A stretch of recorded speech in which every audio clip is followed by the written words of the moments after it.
You need to have a hierarchy of improvement. You need to be aiming for something, and that means you're going to be lesser than people who've already attained along that dimension. Yes. And that can give rise to envy. So the question is, who should you defeat in the final analysis? And the answer is, you should defeat your former self. You should be constantly trying to do that.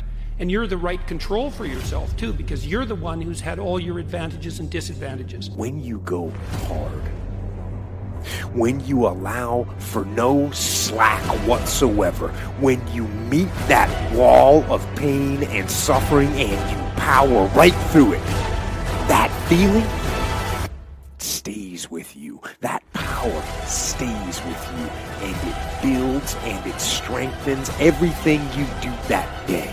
Mentally, I'm training for life. I'm not training for to lift 400 pounds.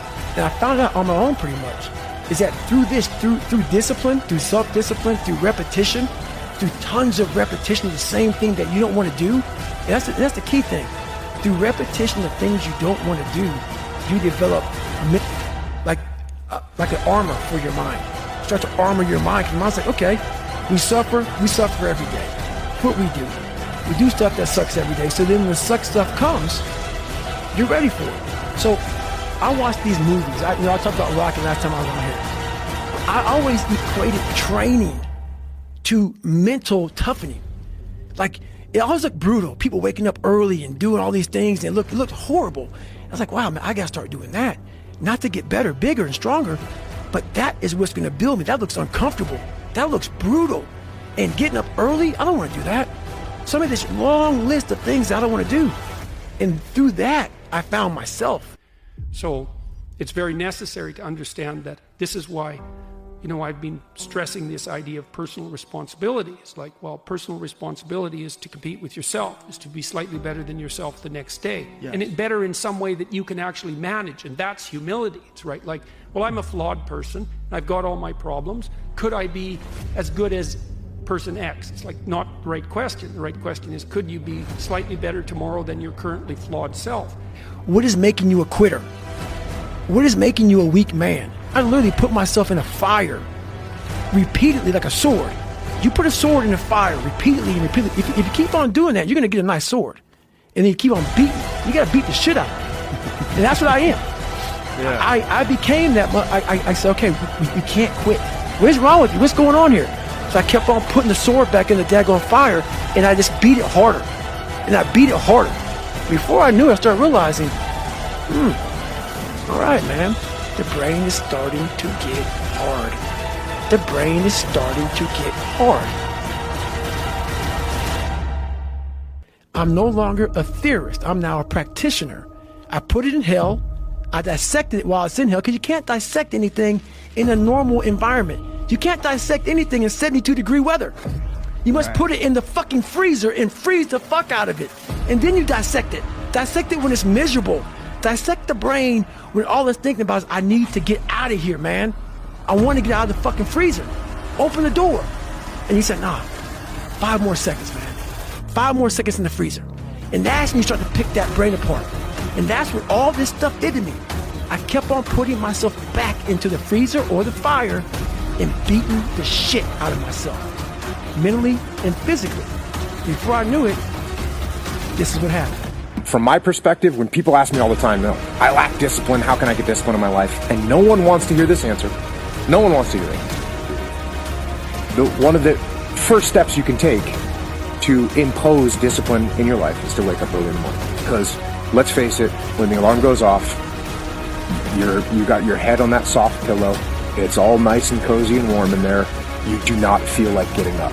And so he doesn't even have a snooze alarm. He doesn't ever hit the snooze alarm. Yep. You do. And you should not. You should not. That snooze alarm is... That's insane. I call that snooze alarm the dream killer. Like when you press that snooze button, you're killing your dreams. Biggest excuse not to work out is lack of time. Something always comes up. But there is one time of day that no one can take away from you. Pre-dawn. The military has a term. Stand to. It means get up early and be ready for enemy attack. It has been a standard practice for many wars. For instance, in World War I, each man was expected to be awake well before first light, standing on the trench fire step, rifle loaded, bayonet fixed, ready to repel an attack. Further back in history, from Rogers Rangers' standing orders, all hands shall be awake, alert, and ready for action before dawn. Dawn's when the French and Indians like to attack. So, get up before the sun. Be ready to attack. Yes, that means get up early. This will be hard at first, but it will become normal. And once you are accustomed to it, early rising is guaranteed to make your day better. So get after it. But you have to accept the fact that you can set yourself a goal that you can attain, and there's not going to be much glory in it to begin with. Because if you're not in very good shape, the goal that you could attain tomorrow isn't very glorious. But it's a hell of a lot better than nothing, and it beats the hell out of bitterness, and it's way better than blaming someone else. It's way less dangerous. So that's the whole thing about it, man. We're scared to dive into our lives, what made us who we are. The beautiful people that we are. We're all jacked up in so many ways. That's the beauty of us. That's the beauty of me. I'm jacked up, but I figured out my own little process on how to get unjacked up and how to. I'm not going to get the same. I'm not going to get the same way you're going to get there. You may get there by going point A to point B. I might go point C to D to E to F. I'm going to be there the same way you are, just a little harder. That's how I train my brain.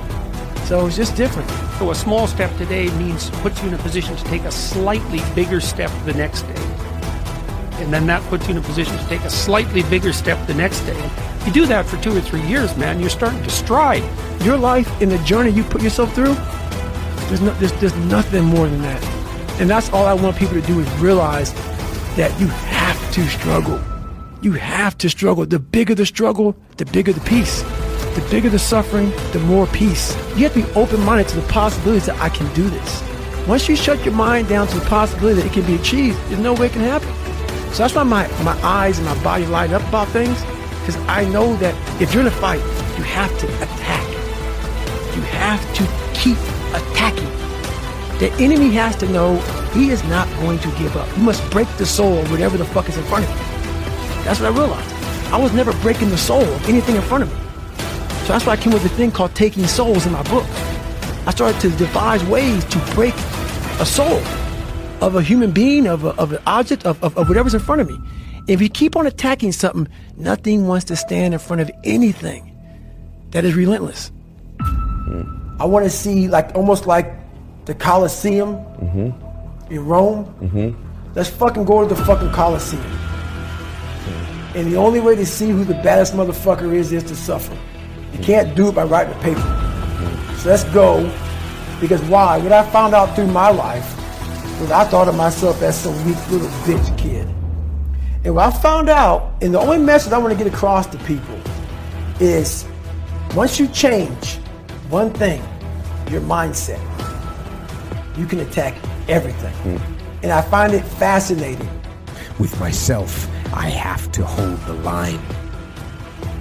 There are areas within myself where I cannot compromise. I am going to work hard. I am going to train hard. I am going to improve myself. I am not going to rest on my laurels.